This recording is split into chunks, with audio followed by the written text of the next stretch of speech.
So let's talk Strat Constructed Walkers, ingenious mech creations. I'm pushing the big red shiny button with an overview of the Dread Mob formation in Warhammer 40k 10th edition.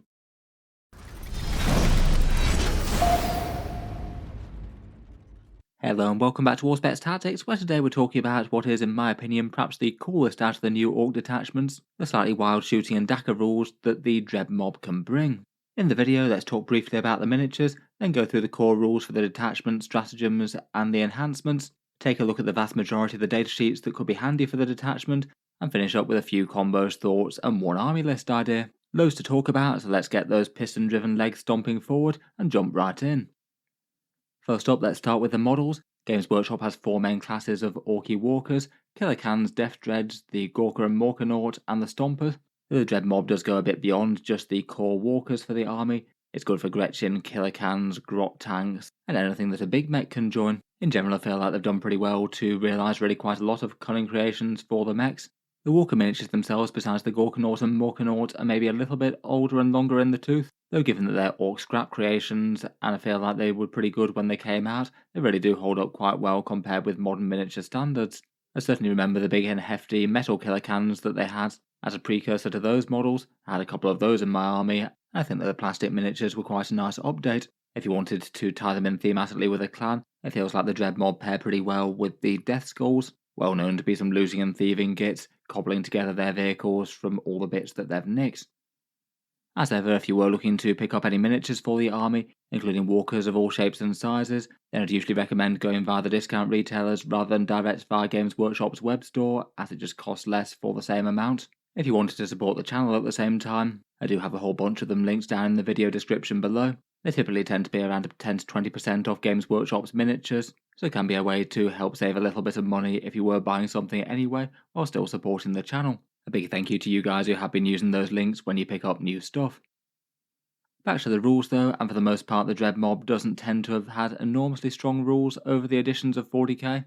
For the vast majority of the last few editions they've been kind of tame. I remember Cam Walls being kind of okay back in 5th edition, maybe Death Dreads being teleported and using things like that ramming speed stratagem to get them into combat in 8th and 9th. Generally the bigger things like the Gorkanaut, Morkanaut and Stomper just haven't been particularly strong since they came out. I would argue that Games Workshop does seem to have turned things around a bit in 10th edition. They started out the edition very weak, but this detachment honestly looks like what they needed. Something that genuinely adds a whole ton of power to the datasheets and actually might make you want to consider running an army that centers around them. Up to this point though, the datasheets have been a bit overcosted for what they really do in 10th edition. Not really very common to see the Ork Walkers in competitive lists of any sort, and I feel like there might still be a bit of a split here. They're going to be strong in the Dread Mob army, but probably not all that strong outside of it. It just feels unlikely that there's any one points cost that could represent their value inside the Dread Mob and also be strong outside of it, just given how much they gain basically for free within this army.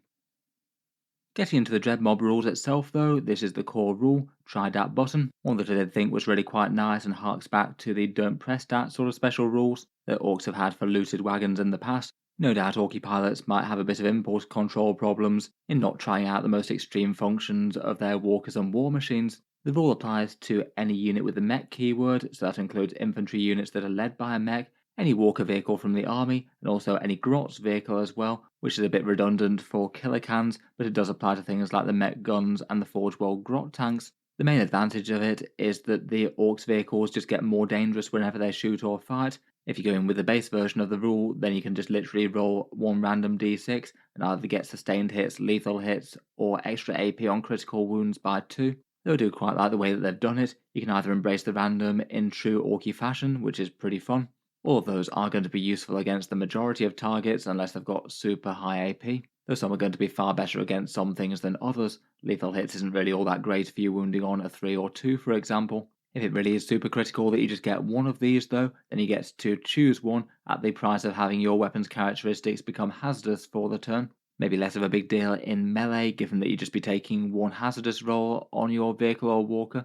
Maybe a bit more of a big deal in the shooting phase though. Say if you've got a Gorkanaut or Morkanaut with really quite a lot of guns, you could be taking quite a lot of hazardous checks. Furthermore, because Ork vehicles tend to have the hazardous keyword in quite ample amounts already, like with their custom mega weapons, if you ever manage to get 2 copies of the hazardous keyword on certain units, then you'll be taking those tests and failing them on a 1 or 2, so potentially quite a high chance to take a bunch of mortal wounds or slain models there. There's also ample opportunity to acquire that second hazardous keyword from the stratagems as well. Some of the absolute best shooting ones can give you hazardous too. Overall, I really like it. It's definitely impactful. Sustained or lethal hits is going to be great whenever anything's attacking or shooting or fighting. It does feel like it's extra impactful for orc shooting though, given that you're hitting on a 5 or 6 anyway, then it means basically half of your attacks will be triggering the boosted effect, making either sustained or lethal hits a lot more impactful for those units than it would be for armies that hit on good ballistic skill. As ever, the normal sort of math applies for this. If you're wounding on a 3+ or better, then sustained hits is far better. If you're wounding on a 5+ or worse, then lethal hits is better.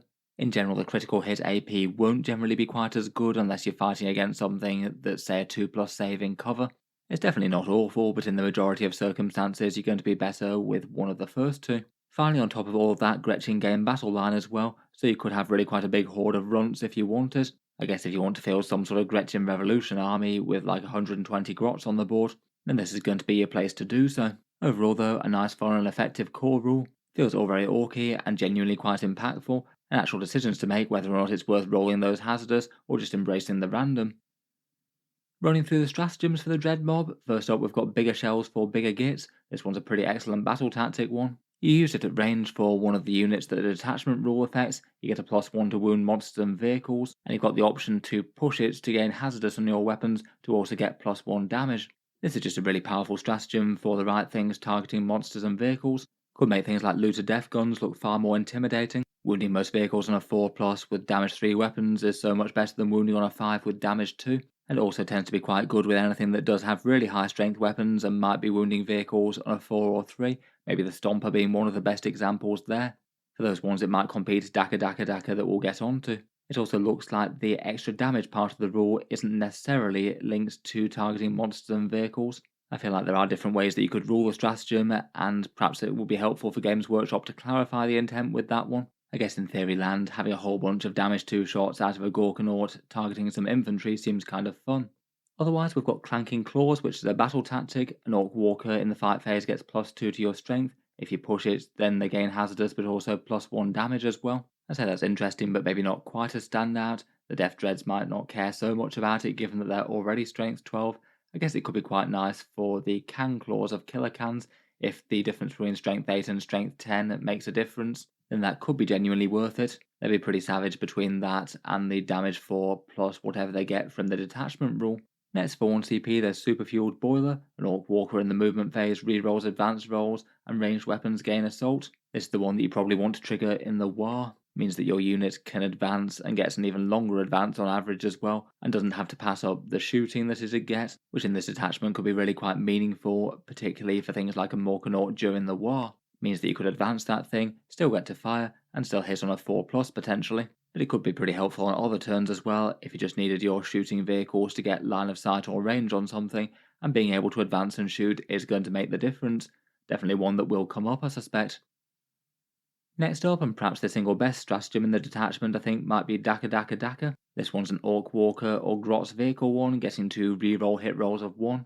That in itself isn't really all that much. The real good stuff comes with when you choose to push it, gain hazardous, but you also gain 4 rerolls to hit as well, particularly on vehicles that are balanced for hitting on a 5+, that is absolutely massive. It's kind of huge on a Gorkanaut or a Stomper potentially, really quite good on Mek Gunz or Cans or Quad Gun Dreads.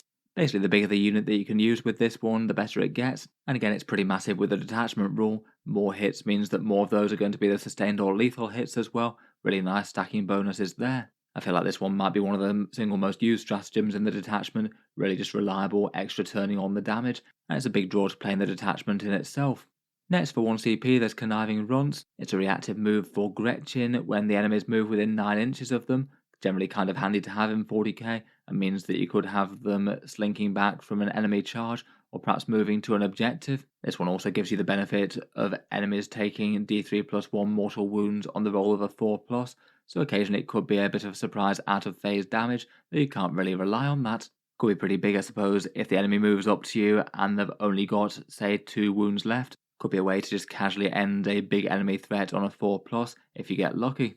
Finally for 1 CP there's Extra Gubbins. This one's also a battle tactic. This one's for a non-Titanic Orc Walker or Grot's vehicle and they get -1 damage. That one does seem nice enough for 1 CP for Death Dreads or Killer Cans, particularly if you're going to be hit by things like the damage 2 or damage 3 weapons out there. If you've got one squad that's just about to be absolutely lit up by the enemy army, that could negate a whole load of firepower.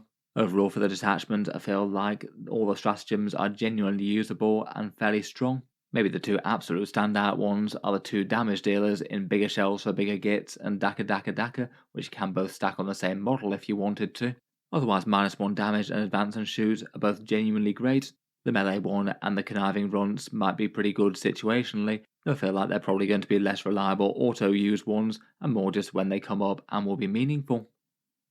Finally, we've got the enhancements for the Dread Mob. Smoky Goblins is 15 points for a stealth keyword for a mech unit. It's probably going to be best on tanky Mega Knobs with a custom force field mech, just yet another barrier to damage for enemies trying to shoot them down, along with the invulnerable save and the healing. I suppose it could be alright on looters if you're not taking the ignores cover. The super glowy thing is a bit random, 20 points for either a battle shock, D3 mortal wounds, or -1 to hit on one enemy unit within 18 inches. Maybe just a little bit too random to reliably have value at 20 points, though not awful if you did have just points left to burn.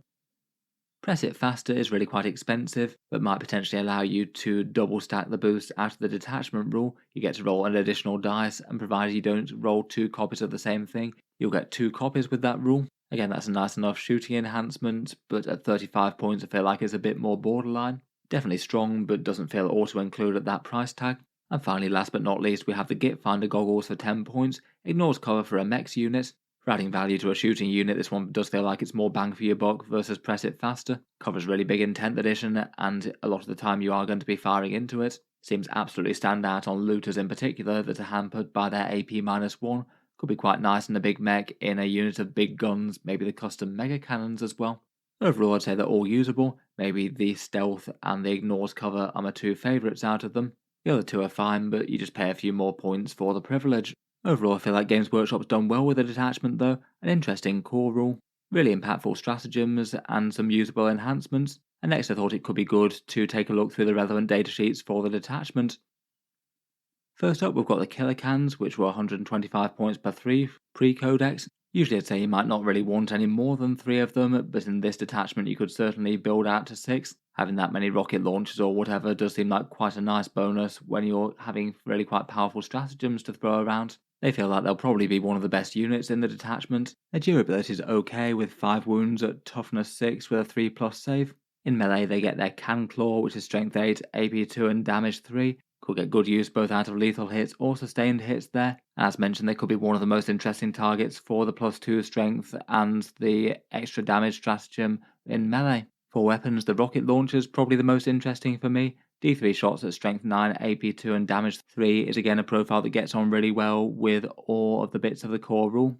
It can use the sustained lethal and the AP, and it's quite nice that it's blast as well, as it means that it's actually pretty effective against hordes and bigger units as well, while still having at least the strength and the damage to at least worry tanks somewhat. Their shooty power trip rule probably isn't the best written rule ever though, it's just a bit too much chance of taking loads of mortal wounds for potentially very small amounts of gain. Maybe it could be worth it on a big maximal squad of 6 if the difference between strength 9 or strength 10 on their rockets is actually quite a big one, say shooting at something toughness 10. Otherwise I'd probably leave it be. These definitely feel like a good option that could be a great focal target for plenty of the stratagems though, particularly if ranked up into units of 6 for big effects. Moving on, the more standard Orc Dreadnought is the Death Dread. It was 130 points pre-Codex and it got its strength boosted from strength 10 to strength 12 in melee. This one feels like the one that you're more tempted to go for if you want a close combat vehicle. The weapons it can mount are really quite flexible. You can get custom Mega Blasters and things, but I feel like this one really is quite susceptible to hazardous checks. It only has 8 wounds and you don't really want to be eating 3 of them away with a hazardous check when it's a model with a 2+ save. This one feels like the one that you might be more tempted to go for if you're going for a full choppy dreadnought sort of loadout, maybe 4 claws potentially, even if you do get some big boost to your shooting from the dread detachment. You could be up to 7 attacks at strength 12, AP 2 and damage 3 in melee though. Could be nice for tank shock, and if you wanted to use that melee stratagem, you could be up to strength 14, damage 4 if you needed to try and take down as much of an Imperial Knight or something as you possibly could. I feel like unless points change a fair bit, then if you want rocket shooting and things, you might be better off with the Killer Cans. The custom Mega Blasters maybe feels a little bit too dangerous with all the hazardous checks to have those in big numbers. Next up, for the bigger Orky walkers, we've got the Gorkanaut, 280 points pre-Codex, and hits like a truck in melee. 5 attacks at strength 18, AP 3 and flat damage 6 should be able to go through most vehicles and elites alike. Again, kind of huge for tank shock, and it can sweep. Probably the most interesting thing though is that enormous, potentially 30-shot Deathstorm Mega Shooter, all at strength 6, AP 1 and damage 1. Again, that's a good profile to get good value out of any of the Dread Mob buffs. If you just want to obliterate infantry, then you could get sustained hits on it, reroll all the shots with Daka, and then be hitting with something like 20 plus out of those attacks. You should be able to chew through enemy hordes no problems there. It's extra deadly in the War as well, getting a +1 to hit in melee, perhaps the more melee focused out of the two. Otherwise, the Morkanaut is the slightly more shooty version out of the Nauts, and this one seems to have quite a few people interested in it with the new detachment. It does look like the rules pair really well with it on paper. This one will be handing you out some more hazardous checks, though I guess the Nauts at least have 20 wounds worth to soak it up. Its primary weapon is the custom Mega Zapper, D6 plus 3 shots at strength 10, AP 2 and damage D6, backed up by a regular custom Mega Blaster and a bunch of rockets. It does just bring quite a lot of mid-strength, mid-AP shooting. During the War, it also gets +1 to its hit roll. I feel like when you get into the Titanic Orc vehicles like the Gorkanaut and Morkanaut are going to be really quite efficient for the stratagems. Just for average range damage output, these are the rough sort of numbers you might expect from it. This is a base Morkanaut shooting with either using sustained or lethal hits against its target, and then what happens if you use Daka and push it, excepting that you might be taking a few hazardous rolls. I didn't fire with the big shooters for this one, just due to not wanting to take too much damage there. Overall, looks like it's got a pretty reasonable chance of one-shotting most sort of normal-sized battle tanks, maybe things around the sort of Rhino or Predator sort of mark. Definitely leaves a massive impact on things like Terminator squads, where its sort of mid-strength multi-damage shooting is perhaps particularly good at destroying them, and even does around about half the life to a Land Raider and things as well, though that would drop a bit if it got cover. These are all the numbers without either a mech being nearby or having the WAR for the 4+ to hit. I think it's genuinely quite an intimidating shooting profile, particularly given that it's still got really quite a lot of threat in melee. It doesn't get quite as many attacks as the Gorkanaut, but still 4 attacks at strength 18 and damage 6 will leave a mark, and it's got lots of sweeps too. Again, I'd rate the Morkanaut as perhaps one of the most interesting models for the detachment, big enough and dangerous enough to make really quite good use of the options, and also quite a good general purpose shooting profile that's not going to be wasted against most targets. Finally, for the biggest and baddest of the Codex walkers, we've got the Stomper, 800 points pre-Codex, and its slightly crazy stat line of toughness 14, 30 wounds and a 2+ save. This one gets 3 big guns in the Def Cannon, Super Gatler and Super Rockets, and a close combat weapon of absolutely ludicrous proportions at strength 24 and damage 10. I did make an entire video dedicated to Stompers in the new Codex, so feel free to check that one out if you'd like to see that. But these are the rough numbers of what you could expect out of 800 points of Orky firepower with buffs, even if you just add a mech along to give it +1 to hit and use the sustained hits buff taking the hazardous rolls, you already get to some fairly serious damage output, on average one-shotting a Land Raider if you focus fire. In reality though, I think if you're taking a Stomper in the army, you are going to be layering the damage dealing strats on it. Adding in Daka, you on average focus down around about 8 Terminators, admittedly out of cover for these ones, and in theory get up to some kind of crazy numbers against enemy vehicles and armour if you use both Daka and big shells. Should have a reasonable chance of just nuking a bunch of enemy armour off the table if you're playing against something like Imperial Knights or Space Marine Ironstorm Spearhead. Stompers will certainly still have their issues, and I'm not sure if they're going to see much competitive play if they remain 800 points. Some armies still might just be able to kill them a bit easier than you'd like, and their massive profile's going to give them problems on sort of set terrain kind of maps. Still though, I feel like the Dread Mob makes the damage output big enough that that part of it isn't going to be an issue. It's pretty crazy when you can rack up these numbers in the shooting phase when it's got such scary melee. Otherwise though, it's not all about the walkers. Mek Gunz are just flat more dangerous in this detachment, and given that sheer firepower is all they do, they're going to be stronger here than elsewhere. I feel like the profiles are a bit more balanced than they were before. The custom Mega Cannon only being AP-1 is going to hurt it unfortunately. I guess could pair okay with the Ignores Cover enhancement if you had an attached mech, but otherwise the Smasher Gun and Bubble Chucker I think gained a fair bit on that one. The Bubble Chucker I do quite like the random profiles for it, even if in reality it's probably not the most sensible pick in the world. Otherwise, the mechs in this detachment are perhaps mainly going to be useful for giving the mech keywords to anything that they can lead. The new mech can give it to knobs, looters and boys. The Mek Gunz would already get the detachment boost, but I guess it could be still useful to have a mech in there If you did want an enhancement, maybe a shock attack gun buffing the unit perhaps. I guess in theory knobs with the detachment buffs, like lethal hits or sustained hits, could be big enough I suppose. In particular though, I feel like looters are kind of stand out with the Mek keyword, they really like the detachment boosts. If you are just looking for a firepower unit though, you might well be better off with the shock attack gun Big Mek. Kind of depends on whether or not you want the extra melee profile of the mech and you think that they might get close to combat. If not, then you might just want to embrace the higher damage output of the shock attack gun, d6 plus 1, strength 9, AP 4 and damage d6 attacks. That does feel like a reasonable enough addition to the unit if he was mainly being brought in to give the mech keyword anyway, and again could add that ignores cover keyword. Otherwise, the Mega Armored Mech could give you the stealth keyword for the Mega Knobs. They only hit on a 4+ normally, so getting things like sustained or lethal hits on 6s could be big there. It also gives you reroll 1s to hit at range. It might make you just a little bit more tempted to use the sort of claw and shooter Mega Knobs. I wouldn't want to be rolling hazardous tests for the shooters, but getting a random boost at range does make them genuinely more efficient. And if they really need it in melee, they can automatically flex into lethal hits on those power claws, making them punch up against tough stuff a bit better than elsewhere. Overall though, he can just make them really tanky, a custom force field for a 4+ invulnerable save, stealth keyword at range with that enhancement if you'd like it, and then 2 different ways to help fix up and repair the unit once they start taking casualties, which they might do at a kind of slow rate if they're in the war with the 4+ feel no pain. Finally for the list of mechs we have just the standard mech, 45 points pre-codex, and looking kind of godly in Dread Mob. You can also give the mech keyword to the Tank Busters unit, which is different to the other mechs, though given their profiles it's probably not all that exciting. The big thing that he can do though is to heal wounds and give +1 to hits for a single Ork vehicle. Seems like that'll be basically auto-include for Stompers certainly. It's probably efficient enough to work on the Gorkanaut and Morkanaut as well, even if the Morkanaut would get 1 turn of +1 to hit anyway due to the war. Feels like if you are building around maybe multiple Morkanauts for example, then having one of these guys seems like a bit of a no-brainer, and absolutely auto-include mandatory if you've got a Stomper in the force. It's definitely worth mentioning the lowly Gretchin as well. 40 points per 11 pre-codex meant that they would kind of auto-include anyway.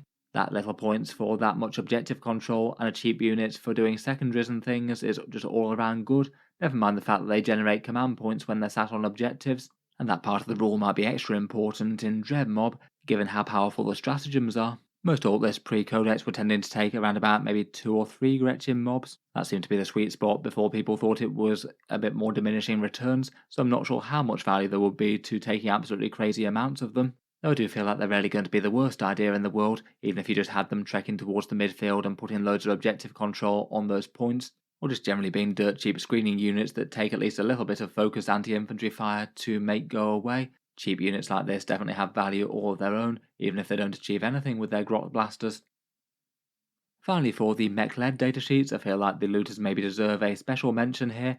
Their def guns are a bit unfortunate hitting on a 6+ unless they're stationary, and the profiles at strength 8, AP 1 and damage 2, going up to 3 shots within 24 inches or 2 shots out to 48. They can also have custom mega blasters or rocket launchers to back them up on the spanner boys.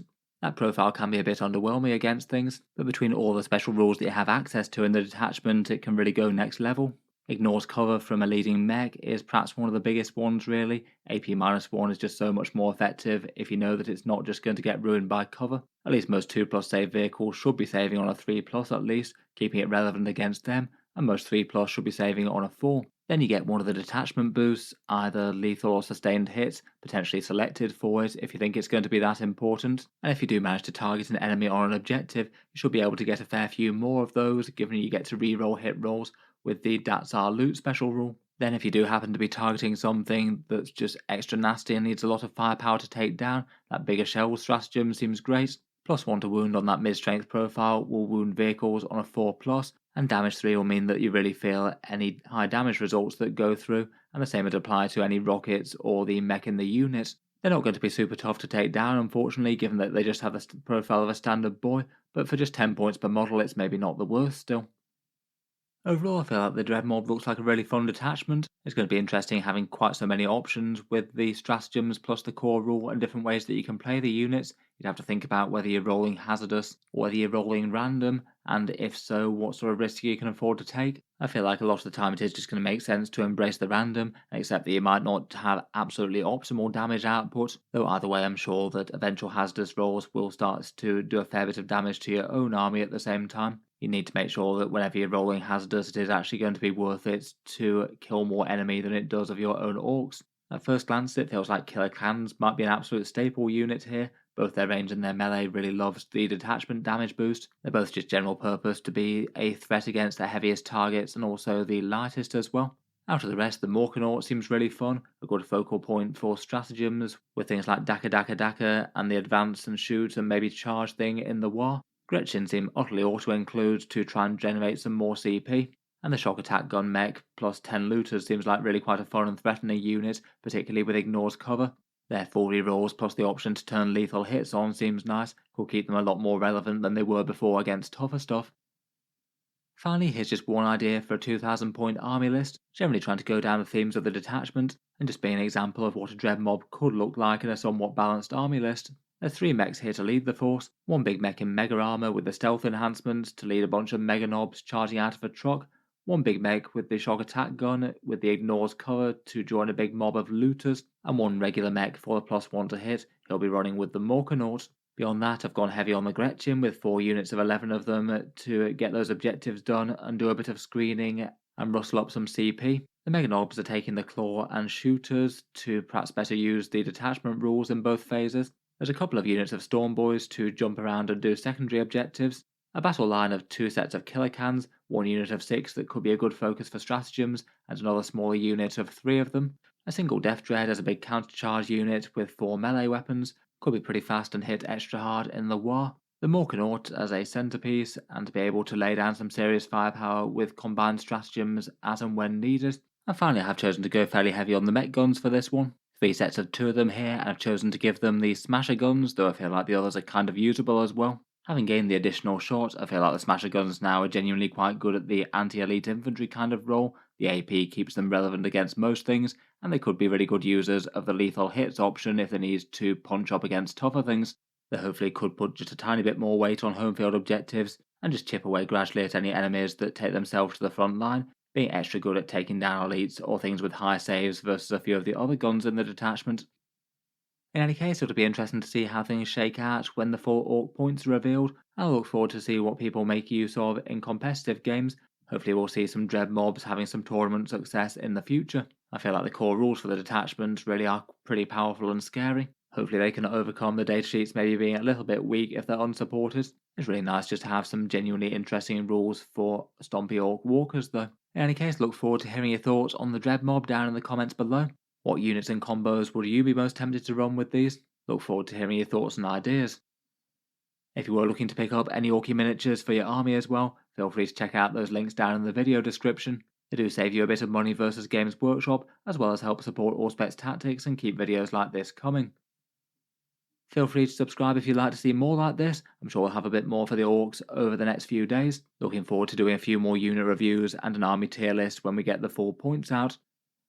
And finally, if you would like to help support Auspex Tactics a bit more directly, I would just like to mention that the channel does have a Patreon page as well, and you can find that linked in the video description if you'd like to help support and keep these coming.